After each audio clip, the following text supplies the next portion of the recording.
What's up, everybody? This is Just Wayne, and welcome to the Just Wayne Show. And today I want to talk about how stan culture is not only ruining our ability to talk about art, but possibly ruining a lot more. As we're coming out of these latest editions of the Stan Wars around award season, and as albums are dropping, and just the consistency of Swifties and Barbs and Beliebers. Are there still Beliebers? I don't know if y'all are still out there, right? And the Beehive, like as the consistency of these groups still continue to exist and interact with each other on the internet, I think it's important for us to look at what is standing, how is the internet contributing to us becoming a part of these communities, and what is the impact it's having on all of us on an actual real life daily basis. So without further ado, thanks for coming to my Wayne Talk, and let's go. I can't keep friends, I'm so nomadic. The first act is good, I'm so dramatic.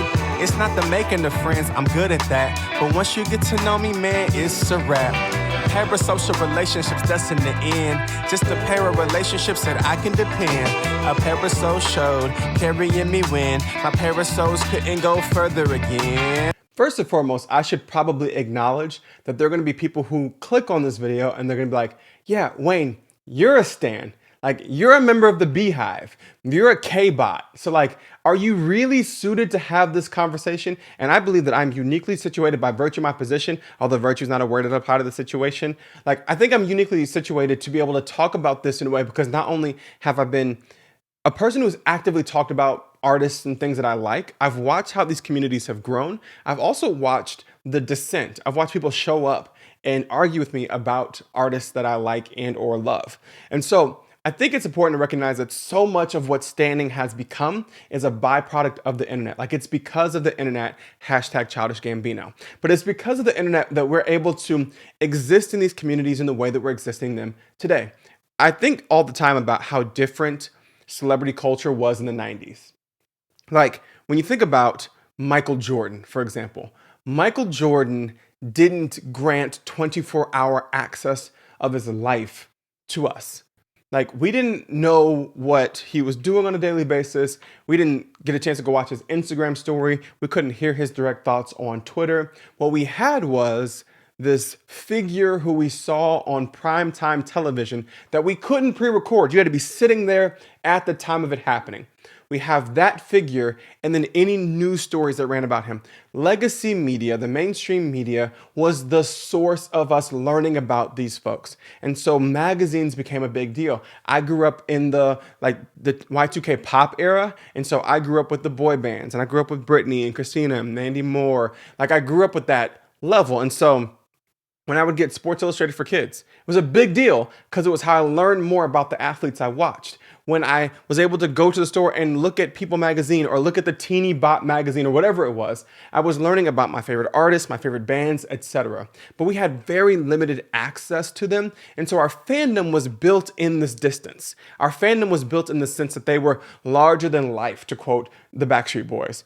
And so when that starts to shrink and now we have this unfettered, unlimited access, it helps us develop parasocial relationships because we actually believe that we are a part of their day. And as a person who makes content, something I say to people all the time is, thank you so much for engaging. Thank you so much for being a part of this community. Thank you so much for being a part of my day. Like, interacting with people is a normal part of my day as I'm responding to comments, as I'm responding to and making videos, as I'm responding to comments and just generally enjoying conversation, as I've developed friendships through the lens of being on these social media platforms. Like, all of these elements are like building into my day. And so there is an element where I feel like you all are part of me. I feel like I'm a part of you. And at the same time, there's a demarcation line because it is still because of the internet. And these parasocial relationships put us in position where we believe that we are actually friends or connected to these artists. And what happens is the algorithms on social media sites are built in such a way to keep us on the site. The number one objective is how to keep us on the sites for as long as humanly possible.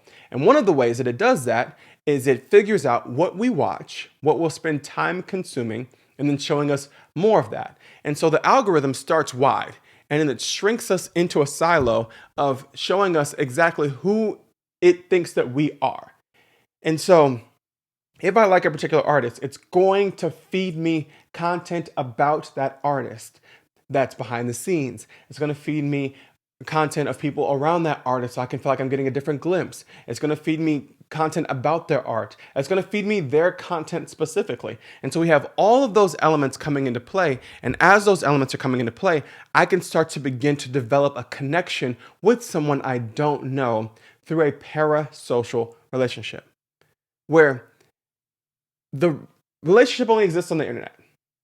It is not real life, but it feels real because of the internet. And through this isolation that comes through these algorithms, I begin to be insulated into thinking that the internet agrees with me. So because I'm isolated through these algorithms, I begin to feel insulated in believing that the internet collectively agrees with me, that everyone loved this album, that everyone loves this artist, because I'm going to see a lot of content that is supporting the artist that I love. And then subsequently, what studies have shown us is that we as humans engage with positivity on social media. We also very heavily invest in negativity. We are likely to comment on things we disagree with. We're more likely to comment on things that we disagree with than things that we agree with. And so we're feeding the algorithm the reality that show me something that I disagree with. A great example is the Instagram algorithm. After I'd posted a couple of videos talking about Drake's latest album, and I didn't love it, right? And people were like, well, of course you don't love it. You're a Drake hater. No, I'm gonna get to that in a minute, but like, it's so much more nuanced than that. But as I've fed that into the algorithm, and what the algorithm did is it showed my video to a bunch of people who really like Drake and liked his latest album. And so my comment section was flooded with people saying the most homoerotic stuff. Like either it was homoerotic or it was homophobic. One of the two.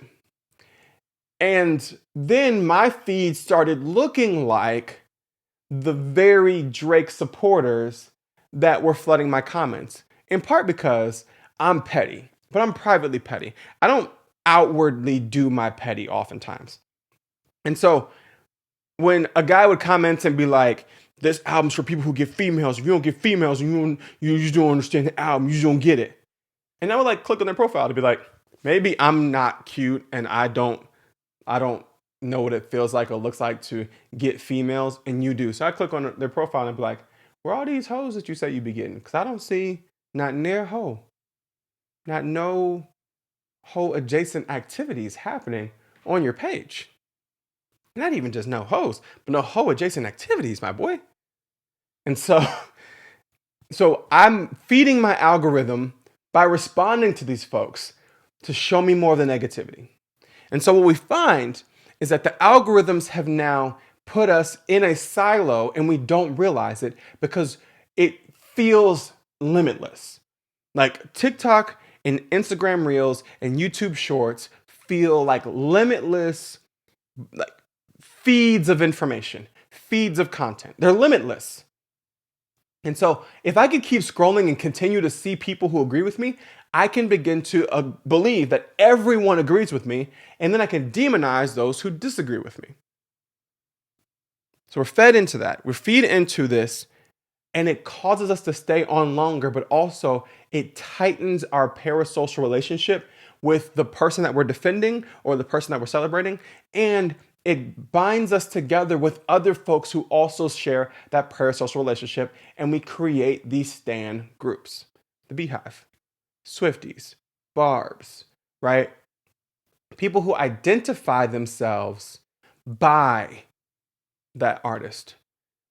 Like, when we get to the point, and I'm saying this, like I said, as a person who, when Beyonce won Album of the Year, I celebrated and made a YouTube video about it and made several pieces of TikTok content about it, right? When Kendrick performed at the Super Bowl, I made a YouTube about it and I made several pieces of content about it. Like, I understand that. I don't self-identify as part of the Beehive. I love Beyonce. I don't self-identify as part of the Beehive. And there is a reason why. Because I don't think Beyonce is above critique. I don't self-identify as a K-bot. So I don't think that Kendrick is above critique. Now, I will call you disingenuous if the way you try to go about critiquing someone is a particular way, and that is my bias. My bias says that you actually have to critique them perfectly in order for me to listen to you. Because I have been insulated by the algorithm to have parasocial relationships with the people who agree with me, and then see the people who disagree with me as not worthy, and therefore they have to prove themselves in order to even engage in the conversation with me in the first place. So I'm not saying this as a critique of y'all. I'm saying that as a critique of us. We are insulated in this way. And it puts us in what I like to call the hater-fan binary, right? I'm either a fan of the person or I hate the person. There is no room for critique, for conversation, for nuance, right? Critique is viewed strictly as hating. As if I say that thing actually doesn't make sense to me, then you just hate that artist. And once again, when Cowboy Carter dropped, I listened to how people critiqued it. Because I'm not a country music fan. So when Texas Hold'em and 16 Carriages dropped, I was like, really? Really, B? Are you going to make me listen to a country album? I don't want to do this. I don't want to listen to a country album. When I listened to Cowboy Carter, I was like, oh, okay, this is a country adjacent album. This is a Afrofuturism looking at if black influence had still been in country music. I get it. We're on the same page. I got it now. Now, when people critique it, I'm always asking the question, why? I'm trying to figure out where the critique is coming from. Because in the internet, critique is automatically you hate. Now, there are some critiques of the album, of the rollout of the album. There are some critiques right now around, Shorty, you just dropped the tickets on Ticketmaster. The prices were astronomical. I'm not going to the show. I'm not going to be able to go to the show because you ain't got the show in enough places and I can't afford them tickets. Just keeping it static. In this economy, I got 4 kids. I ain't got it, right? And then they'd be like, here's my fragrance. Miss ma'am, I love you down. Sit down somewhere. And then here's the anniversary of Sacred. I was like, Shorty, we ain't got it. I love you. Stop. You got it. We ain't got it. Like, you got bills we don't know about? Now, if I got on the internet and said that, people would then go, well, what else has he said about Beyonce? And if I found out, oh, I supported Beyonce, okay, well, maybe his critique is now valid. It's impossible to have any conversation that is not immediately, you're a hater. On the flip side, all praise of a person is, well, you're just a fan. You're just a glazer. So it is impossible, and I really hate the term glazing. I hate specifically, and just as a side, I hate the patriarchy and the way the patriarchy has evolved to this point. That has made it so that men cannot enjoy anything without other men telling them they're gay for enjoying it. Like, women didn't do this to us. We did this to ourselves. Fellas, if someone is enjoying something and your first thought is, get off that nigga dick, what? Like, we can't even I'm a huge LeBron James fan. He's had one of the greatest careers of any athlete ever. And if I say that, bro, you out here glazing LeBron, bro, you a Bron sexual, bro. Why does it immediately have to be? Women aren't doing that to us. We are hurting our own ability to just live our lives. We have patriarchied so hard that we can't even live amongst other men and enjoy life. So the idea of celebration automatically being standing and critique automatically being hating deprives all conversation of nuance. Because, as I said before, we are isolated through these algorithms. And then we are insulated into believing that the internet agrees with us. And it strengthens this parasocial relationship that causes us to believe that no one should ever have the ability to critique our person without them immediately being discredited. And that everybody who agrees or everyone who gives credit to someone maybe we don't like is just a fan and they're stupid. We have been pushed into this binary. and it has eliminated our ability to think critically. And I want to name right here, I'm not saying I haven't been a part of this. I'm saying I'm trying to be mindful of it. A great example. When GNX dropped, Kendrick's album, right? No announcement, just here's my album. I was hyped. Everybody's Kendrick drop, Kendrick drop. I've been waiting for Wayne's take. I'm like, all right, cool. I got work, but like I'm listening. I sat and listened to it. And I was like, okay. There are like 3 songs on here that like I'm really gonna come back to. Maybe 4. Like I like Whacked Out Murals. I think I put it on the beginning of my workout playlist, but I don't really listen to it ever. It was great opening for the album. Squabble Up, obviously. TV Off, Luther, Heart Part 6. It's 4 songs that I'm like, oh, I'll go back to those songs. Out of 12. The song GNX thought was awful. That was horrible. I did not like the beat. I didn't like the way it was rapped on. Now, what I tried my best to do when I gave my critique is I was like, y'all know me. I like the album. I don't love it. If you were to ask me where it ranks amongst Kendrick's albums, I'd say last. Not that it's bad, it's not my favorite. I came to have a certain expectation of who Kendrick is and what he does. He didn't meet that expectation. That's on me. He's an artist who can do what he wants. But like, and people in the comments like, I'm sure you're going to love it in a couple days. We're like several months later from that. I'm still like, I don't go back and listen to that whole album. And I'm not saying that other people shouldn't. That's the other part that's of the internet that's weird. If I feel a way, that doesn't mean that you have to feel that way. I know there are people in my life who listen to it start to finish regularly. I listened to Gloria twice. In Reincarnated, great song. I listened to it twice. Like, so when I gave that, I was really trying my best to be like, I know that this is the person I've defended, but I'm not going to stop thinking critically. I'm not going to not give my honest opinion in order to save face and be like, I'm a fan. I'm a fan. Like, I'm not going to do that. But collectively as the internet, my doing that had people questioning my fandom. And I watched this happen in other fandoms. I saw a woman who didn't know something about Taylor Swift one time, and she made a video about it, and the comment section was brutal. Of Swifties saying, learn your lore, or stop calling yourself a Swiftie. Take Taylor's version out of your name if you're not gonna know this. And I was like, dang, guys, she didn't know. But the hater fan binary causes people to dive deeper into the reality of having to either be a super fan who knows everything or the biggest hater in the world. And there's got to be nuance in between.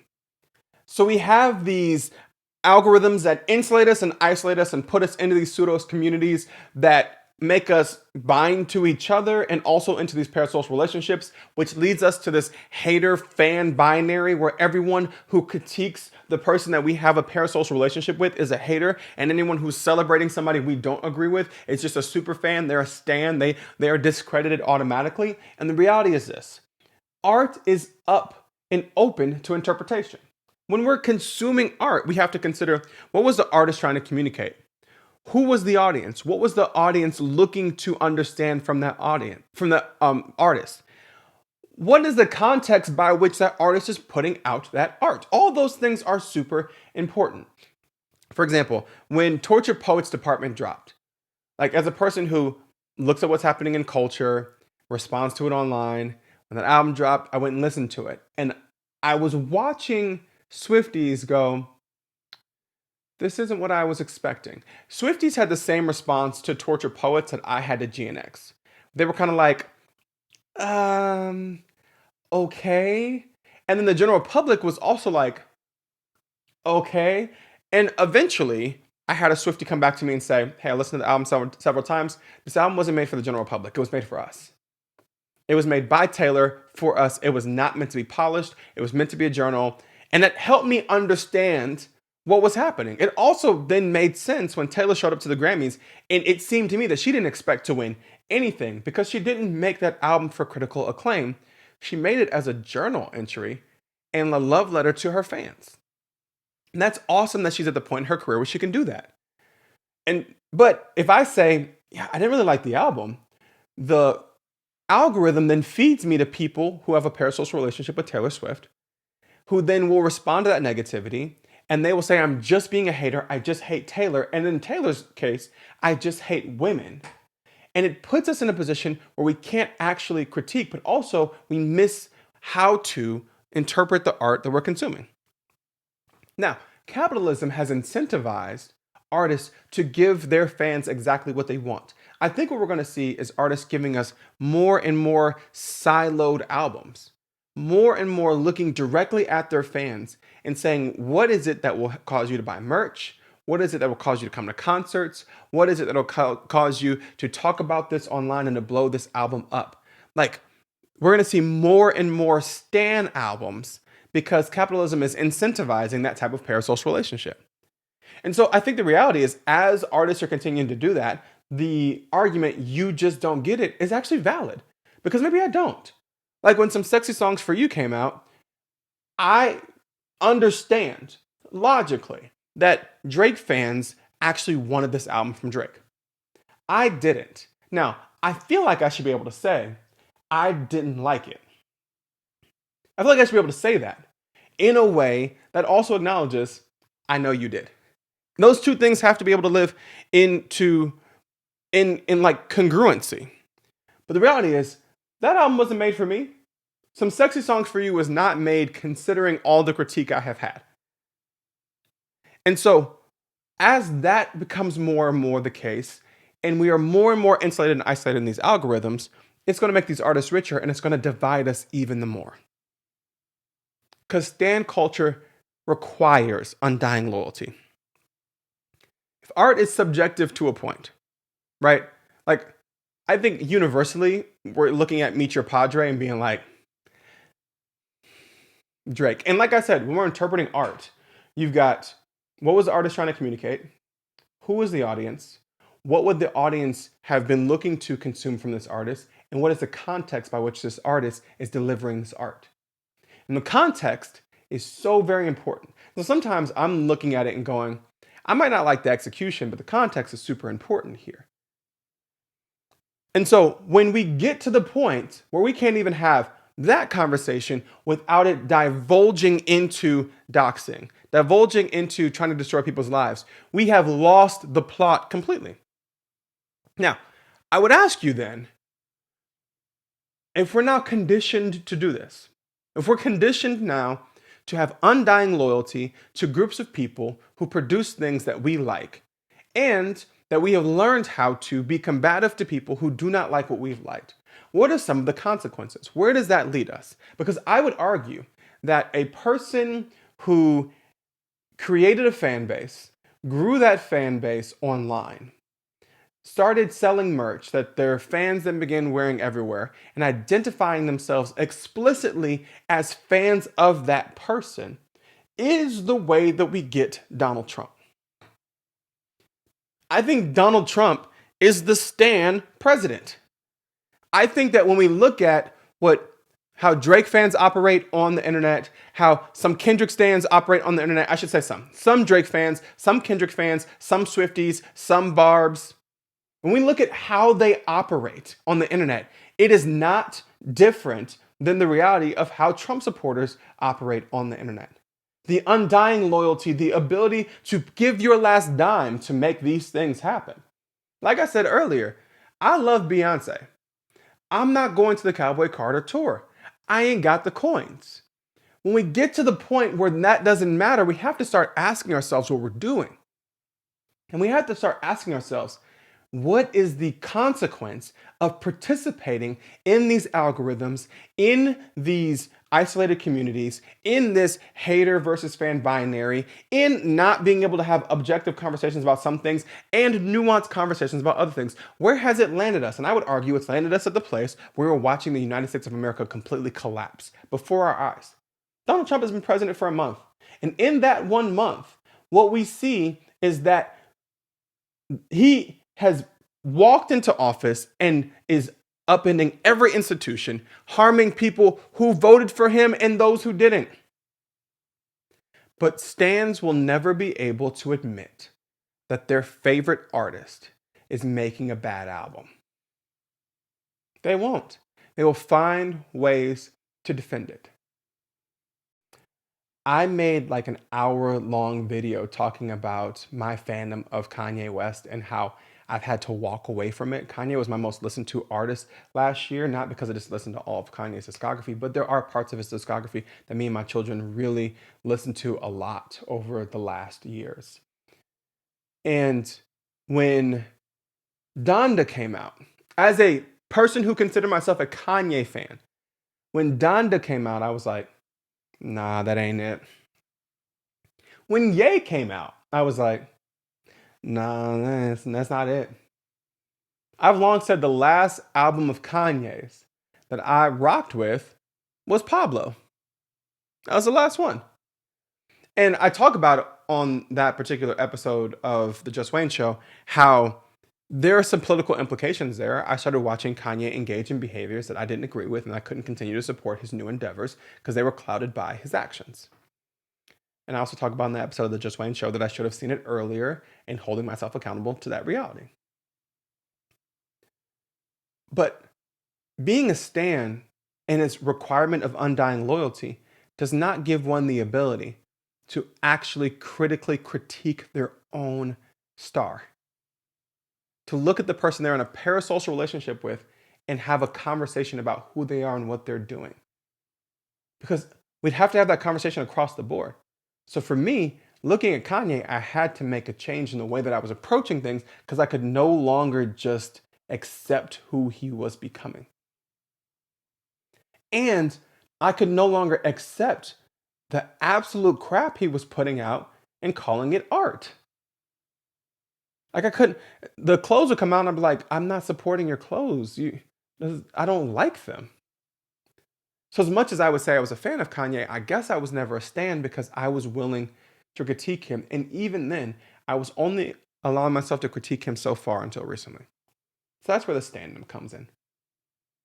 We have to take a second and recognize that the implications of our stan cultures do not just produce egotistical artists. They produce presidents and Elon Musks of the world. They produce the type of following that so blindly follows an individual that they will not critically think about what's happening around them. And I'm afraid that the internet has put us in position to live in the worst possible timeline right now. And so when people on TikTok say, y'all need to go outside and touch grass, like, I agree 100% daily. Practice stillness. Put your phone down for a second. Ask yourself when you're critiqued, what are they actually saying? Respond accordingly. Take time not to be so defensive.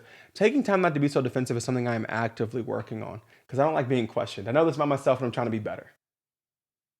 But if we can actually, as a collective, be willing to not hook, line, and sinker buy everything that is coming from the people that we claim to be followers of, then we'll put ourselves in a better position to see the world as it really is, as opposed to seeing the world in the way that the algorithm has trained us to see it. Thanks for coming to my TED Talk.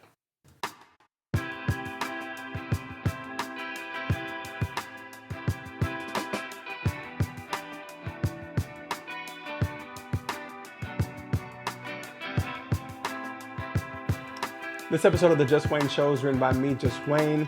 The theme music for this week was Parasocial, a song by me, which talks about parasocial relationships. I'll be back here on Thursday talking about whatever's happening in the world, but until then, please take a second, share, like, comment, tell as many people as you can about the Just Wayne Show and also about this episode. Your support means the world in helping me get to the next goals that I have and to continue to grow this platform. Thank you all so much once again, and thanks for coming to my Wayne Talk. I'll see you on Thursday.